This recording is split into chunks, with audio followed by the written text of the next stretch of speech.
Engineering college के विद्यार्थी दोस्तों, मैं आपसे माफी चाहता हूं इस बात के लिए कि मराठी नहीं बोल सकता,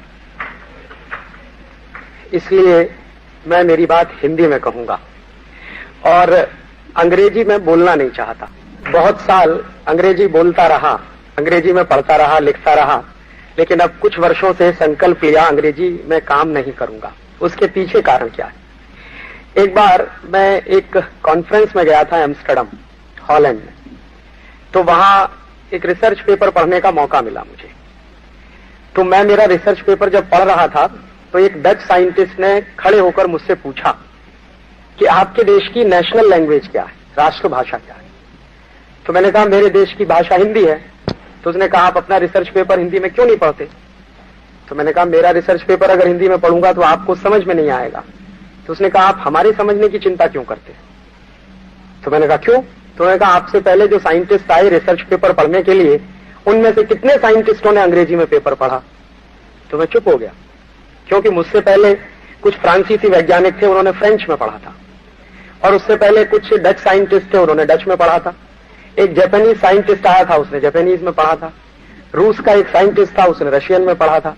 तो उन्होंने कहा ये सबके सब वैज्ञानिक अपने अपने देश की भाषा में पढ़ते रहे, तो क्या हमको ये सब समझ में नहीं आया होगा? तो मैंने कहा मुझे मालूम नहीं है। तो उन्होंने कहा कि आप चिंता मत करिए, हमने व्यवस्था की हुई है, हमारे पास कंप्यूटर की व्यवस्था है, आप जिस भाषा में पढ़ेंगे हम हमारी भाषा में उसका ट्रांसलेशन करवा लेंगे, लेकिन आप उसको पढ़िए। तो मुझे पहली बार आश्चर्य हुआ कि मैं हिंदी में पढ़ नहीं सकता। उस वैज्ञानिक ने मुझको जो कहा, मुझे ऐसा लगा कि जैसे मेरे गाल पे किसी ने तमाचा मारा। उसने कहा कि 1947 के पहले आपका देश गुलाम था, और अगर आपका जन्म 1947 के पहले हुआ होता और आप अंग्रेजी में पेपर पढ़ते तो मेरे समझ में आता कि आप अंग्रेजी में पढ़ रहे हैं, क्योंकि आप गुलाम हैं। लेकिन अब तो आपका देश आजाद हो गया है, और आपका जन्म तो आजादी के बाद का जन्म है, तो आपको अपने देश की राष्ट्रभाषा का सम्मान करना ही चाहिए, ये उसका कहना था। तो मुझे लगा कि बात तो वो बिल्कुल सही ही कह रहा है। और उसने एक बात और कही जो शायद सभी ने मानी है और कही है कि दुनिया में कोई भी व्यक्ति अगर मौलिक काम करना चाहे, कोई बेसिक रिसर्च करना चाहे, कोई मौलिक शोध करना चाहे, तो वो तब तक संभव नहीं है जब तक कि वो अपनी मातृभाषा में चिंतन ना करे।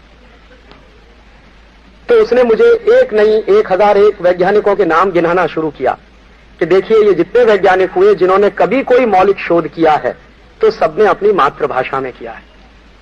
तो अगर आप अपनी मातृभाषा में काम नहीं करेंगे तो आप भी मौलिक शोध नहीं कर पाएंगे। हाँ, इतना जरूर हो सकता है कि दुनिया के कुछ वैज्ञानिकों ने कुछ काम कर लिया होगा, आप उसकी नकल करेंगे, उसको रिप्रोड्यूस करेंगे। अगर आपको मौलिक रूप से कोई चीज करने को लिए दे दी जाए तो शायद आपके हाथ पैर कांप जाएंगे।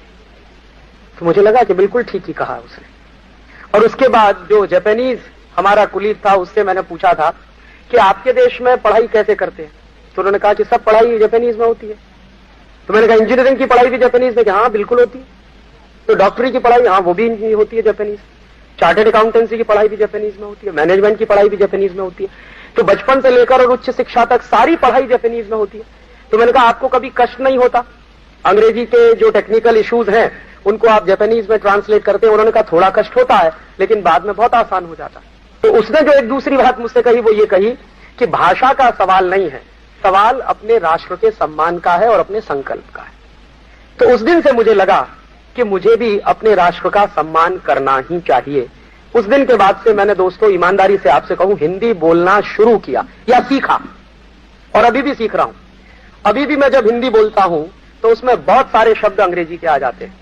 तो ये मेरी तकलीफ है, क्योंकि बचपन से अंग्रेजियत में पढ़ा हुआ हूं और अभी छोड़ने की कोशिश कर रहा हूं, इसलिए अंग्रेजी में बोलना नहीं चाहता, और मराठी मुझे बोलने नहीं आती, इसलिए आप माफ करिएगा, मैं मेरी बात हिंदी में कहूंगा, लेकिन आसानी के साथ मेरी बात आपको समझ में आए उसकी मैं कोशिश करूंगा।